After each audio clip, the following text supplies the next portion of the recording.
Setiap orang pasti memiliki cita-cita, dan untuk mewujudkan cita-citanya perlu adanya pengorbanan. Dan cita-cita saya untuk bawang merah ini adalah bagaimana cara menanam bawang merah tanpa pupuk kimia atau semuanya organik tanpa pestisida, sehingga tanaman bawang kita tetap bagus dan lahan bawang kita itu bisa kita tanami lagi, kita tanami lagi, kita tanami lagi.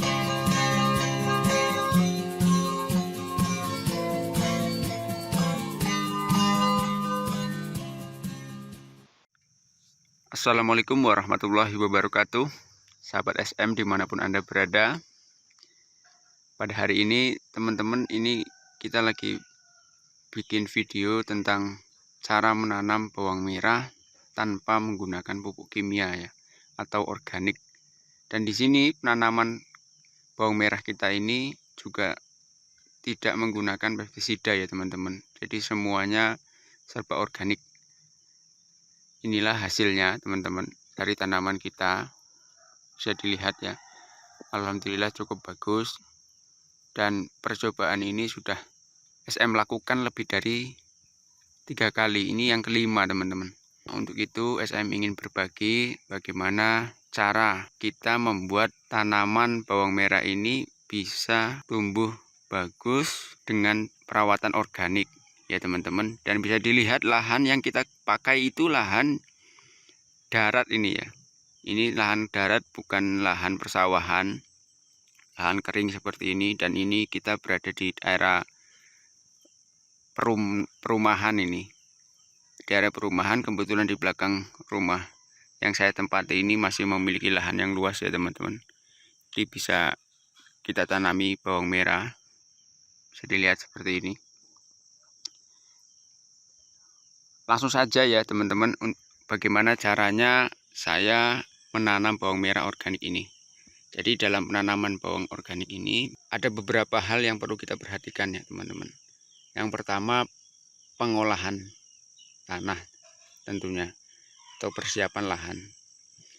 Jadi dalam persiapan lahan ini pupuk yang kita gunakan adalah pupuk kandang dengan abu bakar dengan arang sekam. Kalau tidak ada arang sekam, kita bisa menggunakan dengan pupuk kandang dengan abu bakar. Ini kemarin hasilnya. Jadi yang kita tanam ini pupuk dasarnya kemarin, karena arang sekamnya tidak ada, kita menggunakan pupuk kandang dengan abu bakar ya teman-teman. Tetapi buat teman-teman yang lain, kalau ada arang sekam, alangkah lebih bagusnya kita menggunakan pupuk kandang dengan arang sekam. Jadi di percobaan yang keempat kemarin, saya melakukan penanaman dengan pupuk kandang dengan arang sekam, itu hasilnya lumayan lebih bagus sepertinya ya teman-teman. Ini sudah bagus, tapi yang kemarin lebih bagus teman-teman untuk pupuk dasarnya. Dan di sini untuk pemupukan dasar, selain komposisi pupuk yang kita perhatikan, untuk pupuk kandangnya sendiri teman-teman diharapkan, kalau SM sarankan itu menggunakan pupuk kandang yang sudah benar-benar dingin atau tidak berbentuk bulat-bulat. Jadi ini pupuk kandang kemarin yang terakhir, pemupukan kedua ya, bisa dilihat. Ini pupuk kandangnya masih kelihatan bulat-bulat. Dan kemarin di pemupukan dasar juga seperti itu. Dikarenakan kondisi, sebenarnya bukan niatnya ingin dipupuk dengan pupuk yang bulat seperti itu, tapi karena kondisinya memungkinkan harus seperti itu. Ternyata alhamdulillah ada hikmah di balik itu semua. Jadi saya bisa ceritakan kepada teman-teman. Saya kemarin berani melakukan pemupukan dasar dengan pupuk kandang yang bentuknya masih banyak yang bulatnya, karena pupuk kandang kemarin sudah saya masukkan ke dalam lubang di dalam tanah, itu cukup lama ya teman-teman. Jadi ketika dipegang itu sudah tidak hangat lagi atau tidak panas lagi. Itu salah satu indikator. Jadi sudah dingin. Harapan saya, dalam bayangan saya, ini bibit-bibit jamur, potensi jamur hidup di situ sudah sedikit atau sudah mungkin tidak ada. Ternyata setelah saya melakukan penanaman, ini bibit jamur ini masih ada, walaupun sedikit ya teman-teman. Ini bisa saya contohkan, ini hasil dari dampak bibit dampak dari pupuk kandang yang kemarin kita lakukan masih bulat. Ini hasilnya, ini dugaan SM ya teman-teman, dugaan SM. Ini seperti yang terlihat ini. Nah, jadi salah satu tanaman SM ini kalau dugaan SM ini akarnya bermasalah. Akarnya bermasalah dikarenakan akar itu menembus pupuk kandang yang masih bulat-bulat teman-teman, sehingga panas, sehingga dia merusak jaringan semuanya. Nah, kenapa SM kok bisa menyimpulkan itu? Ini hanya dugaan SM ya. Buat teman-teman yang lain yang di luar sana, para senior yang memiliki pendapat lain, mohon kritik dan sarannya. Ya, ini hanya dugaan SM karena di penanaman sebelumnya, di 4 kali percobaan sebelumnya, ini tanaman kelima, itu SM tidak menemukan itu. Karena di dalam pengolahan lahannya betul-betul SM perhatikan betul pupuk kandangnya teman-teman. Dan pada kesempatan kali ini, pupuk kandang yang kita lakukan itu belum sempurna, tetapi SM paksakan kemarin ya teman-teman. SM paksakan tanam, tapi alhamdulillah secara garis besar, secara umum ini cukup bagus. Walaupun ada yang seperti itu tadi, itu tidak banyak. SM dapatkan ada 5 atau 6 pohon ya teman-teman. Mudah-mudahan tidak menular ke yang lainnya. Dan perlu disampaikan bahwa tanaman ini sudah berusia 42 hari teman-teman. Ini sudah berusia 42 hari, dan kurang lebih berarti 3 minggu lagi tanaman ini bisa dipanen ya teman-teman. Mudah-mudahan bisa bagus sampai panen ya teman-teman. Itu yang pertama, tentang pengolahan tanah atau persiapan tanah, baik pupuknya ya teman-teman. Kemudian di dalam pengolahan tanah ini ada hal yang perlu SM sampaikan, yang menurut SM juga sangat penting teman-teman, yaitu setelah pupuk kandang itu kita olah, kita campur ke dalam tanah, usahakan pupuk kandang yang kita sudah aduk tadi kita diamkan di lahan bawang kita 3 hari lebih lah, usahakan 3 sampai seminggu.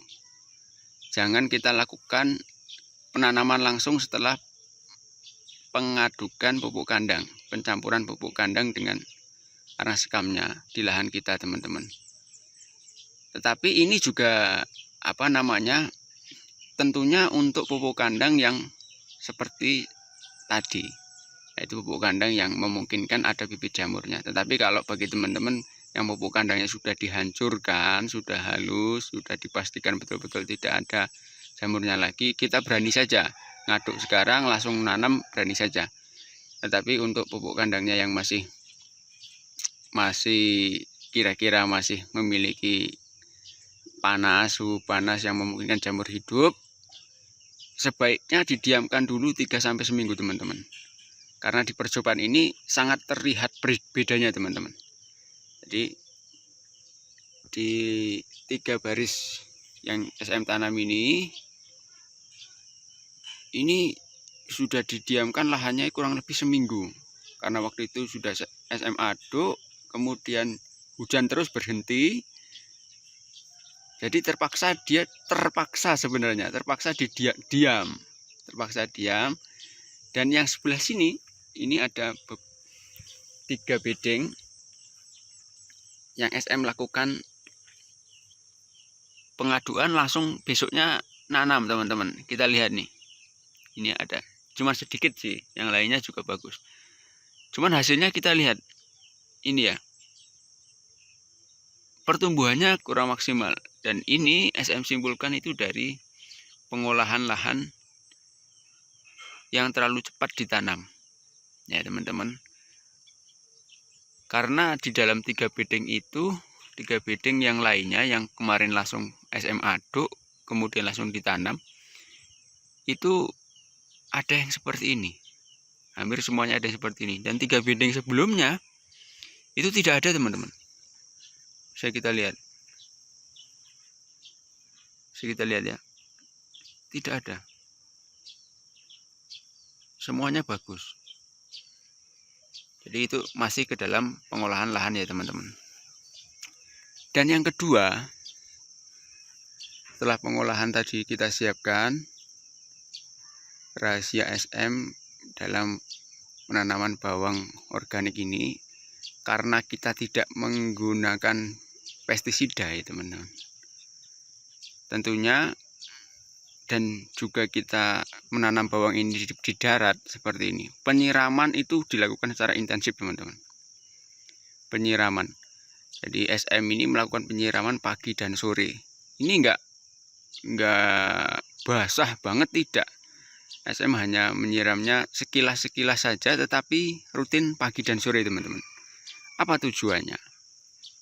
Nah sekarang tujuannya adalah karena tanaman umbi yang satu ini membutuhkan air, ya membutuhkan air. Jadi penyiraman itu dilakukan secara intensif. Kemudian ternyata penyiraman ini juga meminimalisir datangnya hama teman-teman. Jadi alhamdulillah dari sekian banyak percobaan SM, semuanya dilakukan penyiraman. Sampai sekarang alhamdulillah itu SM tidak melakukan penyemprotan pestisida teman-teman.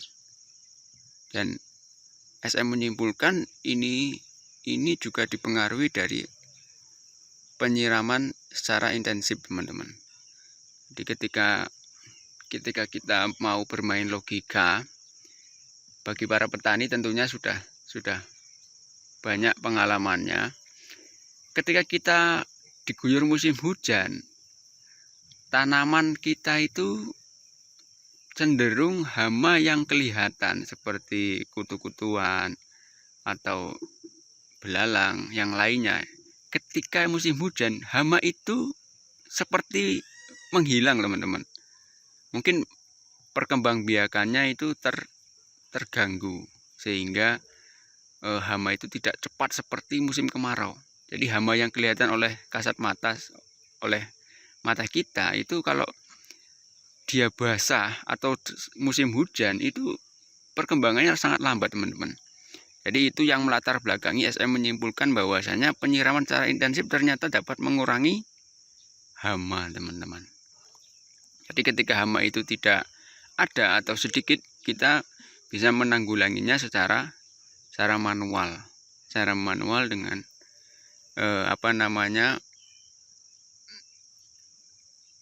secara manual dengan cara kita membuang hama yang kelihatan oleh mata kita ya teman-teman, karena sangat sedikit. Itu yang kedua, yaitu tentang penyiraman secara intensif. Dan kemudian di tahapan penyiraman ini keunggulannya ada lagi teman-teman. Bagi teman-teman yang di luar sana yang menanam bawang merah, pasti tidak heran dengan adanya pucuk kuning ya teman-teman. Ketika kita baru menanam biasanya pucuk-pucuk daun itu kuning.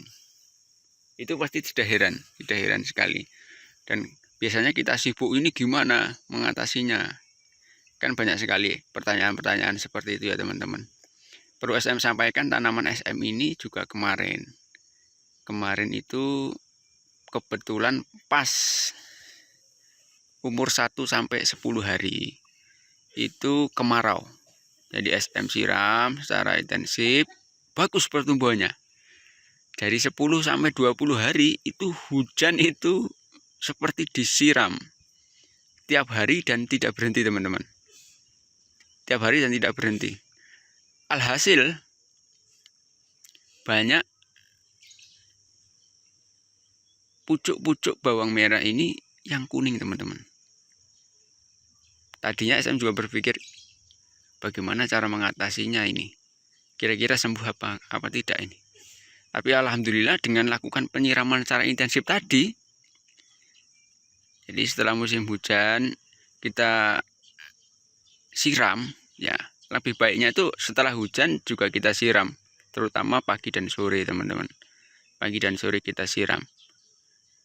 Tapi kemarin karena musim hujannya itu kurang lebih 10 hari dan kebetulan saya juga lagi sibuk dengan kegiatan yang lain ya teman-teman, jadi tidak sempat melakukan penyiraman. Tapi setelah itu hujan sudah tidak begitu intensif lagi, jadi SM melakukan penyiraman, alhamdulillah sembuh, teman-teman. Jadi dampak dari penyiraman ini sangat luar biasa untuk tanaman bawang ya teman-teman. Ini penyiraman. Dan yang ketiga, teman-teman, yang ketiga bagi petani bawang merah organik, ya, karena kita mengandalkan pupuk dasar dan pemupukan susulan yang notabene itu hanya pupuk kandang dan arang sekam. Jadi usaha yang kita bisa lakukan itu adalah menjaga supaya pupuk kandang itu benar-benar terserap oleh tanaman kita, artinya tidak lari. Jadi pada tahap yang ketiga itu, yang tiga ini yang kita lakukan adalah memastikan bahwa bedengan kita itu tidak miring. Jadi kita lakukan penimbunan di pinggir baris bawang kita ya teman-teman. Jadi di sini barisan ini kita timbun dari lahan ini. Dari lahan ini kita naikkan ke atas ini. Tujuannya agar ketika hujan lebat pupuk kandang itu tidak lari. Jadi dia tetap meresap di bagian tengah, teman-teman ya. Jadi ketika ini kita timbun, hujan lebat nanti pupuk kandang itu merasuk ke dalam. Jadi tanah yang di pinggir-pinggir sini itu bisa menutupi permukaan yang lebih rendah yang berada di tengah ya teman-teman ya. Jadi itu harus kita lakukan. Selain juga kita melakukan penimbunan untuk bawang kita ya teman-teman. Dan yang keempat adalah penyiangan, teman-teman. Penyiangan gulma. Jadi dalam penyiangan gulma ini dilakukan secara kontinu ya teman-teman. Dari ketika kita nanam kira-kira ada gulmanya ya kita cabut saja gulmanya, kita bersihkan gulmanya. Atau biasanya kalau SM ini melakukan penyiangan gulma itu saat melakukan pemupukan susulan.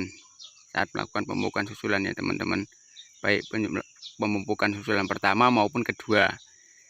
Untuk pemupukan, cara pemupukannya bisa dilihat di video SM yang sebelumnya, atau bisa nanti dilihat di link yang ada di deskripsi ya teman-teman ya, untuk cara pemupukan susulannya. Ya, penyiangan itu sendiri dilakukan ya tujuannya agar pupuk yang kita berikan di lahan kita ini fokus ke tanaman kita ya teman-teman.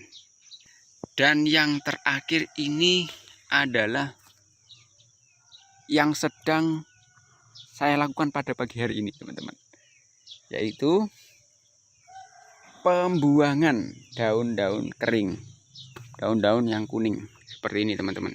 Jadi pagi hari ini tuh jadwal saya itu lagi melakukan pembuangan daun-daun kering ini teman-teman ya, seperti ini.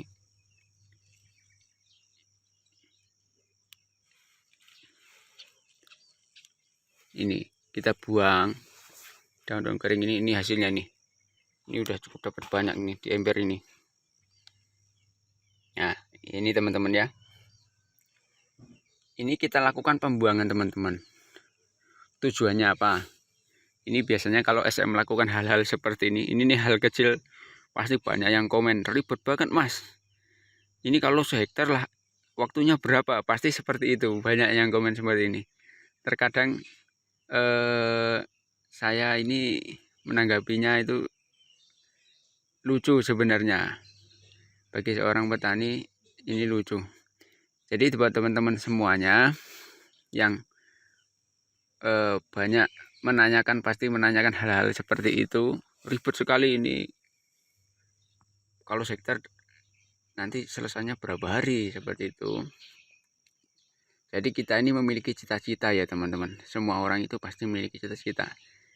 Dan cita-cita di dalam kita mewujudkan cita-cita itu pasti kita harus melakukan pengorbanan. Saya ulangi ya teman-teman. Setiap orang pasti memiliki cita-cita. Dan untuk mewujudkan cita-citanya perlu adanya pengorbanan.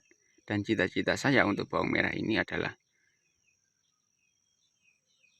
bagaimana cara menanam bawang merah tanpa pupuk kimia atau semuanya organik tanpa pestisida, sehingga tanaman bawang kita tetap bagus dan lahan bawang kita itu bisa kita tanami lagi teman-teman. Jadi itu cita-cita saya. Dan hal-hal kecil inilah yang bisa saya lakukan. Dengan harapan cita-cita saya tadi dapat terwujud teman-teman ya. Jadi buat teman-teman yang lain yang memiliki cita-cita yang lain, mungkin cita-cita teman-teman yang lain itu berbeda. Yaitu mungkin bagaimana bawang kita ini bibit 10 kilo dapat 1 ton misalnya. Misal ya teman-teman ya. Atau dapat kebanyakan kalau 1 ton ya. 10 kilo dapat 2 ton misalnya. Ini pupuknya, ini caranya. Saya yakin itu juga bisa kita lakukan. Tetapi dengan cara kimia, saya tidak yakin bahwasanya lahan, kalau kita hanya punya lahan itu saja, kita bisa menanamnya berulang-ulang teman-teman. Saya tidak yakin. Tapi buat teman-teman yang di luar sana yang bisa mewujudkan itu, mohon tipsnya, berbagi tipsnya dengan saya. Udah, siapa tahu saya bisa mencontoh apa yang teman-teman lakukan dan bisa membuat seluruh petani Indonesia ini lebih maju ya teman-teman. Tolong bagi tipsnya kepada saya pribadi khususnya ya teman-teman.